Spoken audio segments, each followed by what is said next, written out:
ये एक मजेदार और रोमांचक वीकेंड ट्रिप होने वाली थी। रिया, अर्जुन, मीरा, करण और देव एक बड़े कार्निवल के लिए निकले। उन्होंने खाने पीने का सामान लिया, गाने बजाए और हंसते हुए रास्ता तय किया। शाम तक सड़क एक घने जंगल से गुजर रही थी। आसमान में बादल थे और जीपीएस बार बार गड़बड़ा रहा था। तभी टूटा फूटा बोर्ड दिखा, वेलकम टू वुडलैंड। कस्बा सुना, टूटे घर, काली खिड़कियां और एक अजीब सन्नाटा। करण, भूतिया मूवी की लोकेशन लग रही है। हेडलाइट्स धुंध को चीरती हुई। वे आगे बढ़ते जाते हैं। मीरा, वो देखो, एक दुकान की लाइट जल रही है। धुंध में झिलमिलाता साइन उभरता है। कठपुतली की दुकान का टिमटिमाता बोर्ड, लकड़ी की आकृतियों का निशान। वे हिचकते हुए भीतर कदम रखते हैं। हल्की धूल, धुंधली रोशनी, हवा में बुरादे के कण, लकड़ी और सड़न की गंध। दीवारों पर इंसान आकार की कठपुतलियां, असली कपड़े, असली से चेहरे। देव, ये तो सच में असली जैसे लग रहे हैं। देव का स्पर्श, कठपुतली का हाथ, अप्रत्याशित रूप से गर्म। दुकान की घंटी तेजी से बजती है। सन्नाटा टूटता है। काउंटर के पीछे एक दुबला लंबा दुकानदार, अनकैनी मुस्कान। कठपुतली, सच, मेरी दुकान में आपका स्वागत है। ये सब मैंने खुद बनाए हैं। रिया, बहुत रियल लग रहे हैं। कठपुतली, साज, क्योंकि ये पहले इंसान थे। लाइट अचानक चली जाती है। घोर अंधेरा छा जाता है। अंधेरे में मीरा की चीख, लकड़ी की चरमराहट और कदमों की आहट। लाइट लौटती है। एक स्टैंड खाली, जहां अभी कठपुतली थी। मीरा अब कठपुतली, कांच सी आंखें, सख्त देह, हाथों में डोरियां। अर्जुन, भागो। दुकान बदलकर लकड़ी की भूल भुलैया, डोरियां अपने आप खींचती। देव काउंटर से हथौड़ा उठाता है और एक कठपुतली का सिर तोड़ देता है। अंदर से बुरादा और खून सी रेजिन बाहर फैलती है। रिया, ये सब इंसान हैं। ये पहले के लोग हैं जो यहाँ आए थे। अंधेरे कोने से गहरी परतदार हंसी गूंजती है। कठपुतली साज पूरी तरह सामने, धुंधली रोशनी में आंखें मंद सी चमकती। कठपुतली साज, हर कठपुतली को एक आत्मा चाहिए। उसके हाथों से एम्बर सी चमकती डोरियां निकलकर चारों ओर फैलती है। कर्ण और देव जकड़ते हैं। चीखों में उनकी त्वचा लकड़ी बनने लगती है। रिया और अर्जुन बारिश में बाहर निकलते। हर खिड़की में कठपुतलियां घूरती। अर्जुन, मत रुको, बस भागते रहो। साई से लकड़ी का हाथ निकलता है। अर्जुन अंधेरे में घसीटा जाता है। अर्जुन की चीख अचानक थम जाती है। भारी सन्नाटा। रिया भागते भागते कार तक पहुंचती है। भीगी उंगलियों से इंजन स्टार्ट कर भाग निकलती है। रियर व्यू में झांकती है। वुडलैंड घनी धुंध में गुम। पैसेंजर सीट पर छोटी लकड़ी की कठपुतली, अर्जुन जैसी। रिया उसे देखती है। कार के बंद स्पेस में एक भारी ठंडी दहशत भर जाती है। फुसफुसाती कठपुतली, चिंता मत करो, जल्द ही तुम भी हमारे साथ हो जाओगी। सन 1972 में एक भयानक घटना ने एक छोटे भूले बिसरे कस्बे रेवनशेड को हिला दिया। यहाँ कुछ पादरियों, प्रीस्ट्स ने उस अंधेरे से लड़ाई की जिसे कोई समझ नहीं पाया। ये था 13 साल के लड़के सैम का भूत प्रेत उतारने, एग्जॉर्सिज्म का मामला। सब कुछ एक ठंडी जनवरी की रात से शुरू हुआ। सैम के माता पिता ने दीवारों से अजीब आवाजें सुनी। पहले हल्की हल्की थपथपाहट, फिर धीरे धीरे तेज, जैसे कोई अदृश्य हाथ अंदर से खरोंच रहा हो। इसके बाद सैम बदलने लगा। उसकी आंखें सूनी हो गईं, आवाज गहरी और अजीब हो गई और वह आधी रात को उठकर अनजानी भाषाओं में चिल्लाने लगा। तीसरे हफ्ते तक घर ही अजीब लगने लगा।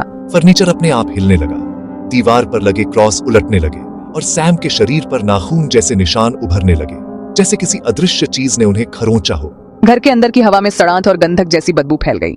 डरे हुए माता पिता ने पास के मठ, मोनेस्ट्री से पादरियों को बुलाया। वे लोग पहले भी अजीब घटनाएं देख चुके थे, लेकिन ये कुछ और ही था। जब वे सैम के कमरे में पहुंचे तो ठंड इतनी थी कि सांसें धुआं छोड़ रही थीं, जबकि चारों ओर दीपक जल रहे थे। सैम का शरीर कांप रहा था, मुंह भयानक आकार ले रहा था और वह अजनबी नाम बड़बड़ा रहा था। एक रात दीवारों से खून टपकने लगा। गाढ़ी काली धारें नीचे बह रही थी और सैम हंस रहा था, ऐसी आवाज में जो किसी इंसान की नहीं थी। छत पर परछाइयां रेंगने लगी जो सांपों की तरह फिसल रही थी। पादरी लगातार प्रार्थना करते रहे, अपने क्रॉस कसकर पकड़े रहे, जबकि सैम का बिस्तर हवा में उठा और जोर से जमीन पर गिरा। दिन हफ्तों में बदल गए। पादरियों को नींद नहीं आती थी। हर रात सैम की चीखें पूरे घर में गूंजती रही, जब तक कि 18 अप्रैल की रात नहीं आई। ठीक 3 बजे सैम का शरीर अकड़ गया, आंखें उलट गईं और बंद खिड़कियों के बावजूद कमरे में तेज तूफान सा उठा। फिर सब कुछ अचानक थम गया, एकदम सन्नाटा। सैम ने धीरे से सांस ली। चेहरा पीला पड़ गया, लेकिन शांति थी। उसने कांपती आवाज में कहा, वो चला गया। पादरी सुबह होने से पहले ही रेवनशेड छोड़कर चले गए। उन्होंने उस रात की बात कभी नहीं की। लेकिन आज भी लोग कहते हैं कि उस पुराने घर से कभी कभी हंसी की हल्की गूंज सुनाई देती है और दीवारों से फिर से खरोंचने की आवाजें आती हैं। रोहित एक बहादुर और समझदार आदमी था, मेहनती, होशियार और सबका आदर करने वाला। लेकिन उसकी एक कमी थी, वह न भगवान में विश्वास करता था, न ही शैतान में। उसके लिए ये सब बातें बस अंधविश्वास थी। एक ठंडी और सुनसान रात रोहित दफ्तर से देर रात घर लौट रहा था। सड़कें खाली थीं, पेड़ों से हवा सिसकारियां भर रही थी और चांद की रोशनी फीकी पड़ रही थी। रास्ते में उसे एक पुराना कब्रिस्तान दिखा, जहां से हल्की सी रोशनी निकल रही थी। जिज्ञासा में वह वहां चला गया। वहां एक अघोरी बाबा बैठा था, राख से लिपटा हुआ, चारों तरफ धुआं और हड्डियां बिखरी थी। क्या कर रहे हो बाबा? बाबा ने आंखें बंद रखकर शांत स्वर में कहा, अपनी पूजा कर रहा हूं, ताकत बढ़ाने के लिए। ताकत? कौन सी ताकत? मुझे ऐसी बातों पर विश्वास नहीं, दिखाओ जरा अपनी ताकत। बाबा ने धीरे धीरे आंखें खोली, उनकी आंखें अंगारों जैसी लाल चमक रही थी। ठीक है, बैठ जाओ, लेकिन याद रखना, एक बार पूजा शुरू हो गई तो बीच में उठ नहीं सकते। जो भी देखो, भागना मत। ठीक है बाबा, शुरू करें। विधि बाबा ने जमीन पर 3 पूरी सीधी लाइन में रखी, फिर उन्होंने गहरी आवाज में मंत्र जपना शुरू किया। हवा भारी हो गई, सब कुछ शांत हो गया, यहाँ तक कि कुत्ते भी भौंकना बंद कर गए। अचानक एक तेज चमक हुई, रोहित की आंखें चकाचौंध हो गई। जब उसने देखा तो सामने 3 आत्माएं खड़ी थीं। वे परछाई जैसी काली थीं, चेहरे डरावने और खाली, और तीनों वे पूरी खा रही थीं। रोहित का दम रुक गया। उनमें से एक आत्मा उसकी थी, जो 1 महीने पहले मर चुका उसका दोस्त था। अघोरी चिल्लाया, अब बता रोहित, अब भी विश्वास नहीं करता? रोहित का दिल जोर जोर से धड़कने लगा। डर के मारे उसका शरीर कांप गया और वह अचानक भाग पड़ा। रुक, पूजा अधूरी मत छोड़। बाबा चिल्लाते रहे, लेकिन रोहित नहीं रुका। वह भागता हुआ अपने घर पहुंचा और दरवाजा बंद कर लिया। श्राप उस रात के बाद से रोहित बदल गया। वह चुप रहने लगा, उसकी आंखें किसी अदृश्य चीज को देखने लगी। वह कभी हंसता, कभी चिल्लाता और कभी किसी से बिना वजह बातें करता। डॉक्टर असफल हो गए, पुजारी भी कुछ न कर सके। उसके माता पिता ने सब कुछ कोशिश की, पर कोई फायदा नहीं हुआ। एक सुबह उन्होंने देखा रोहित मर चुका था। उसके चेहरे पर डर जमा हुआ था।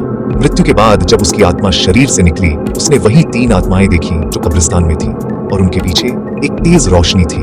उस रोशनी में भगवान प्रकट हुए।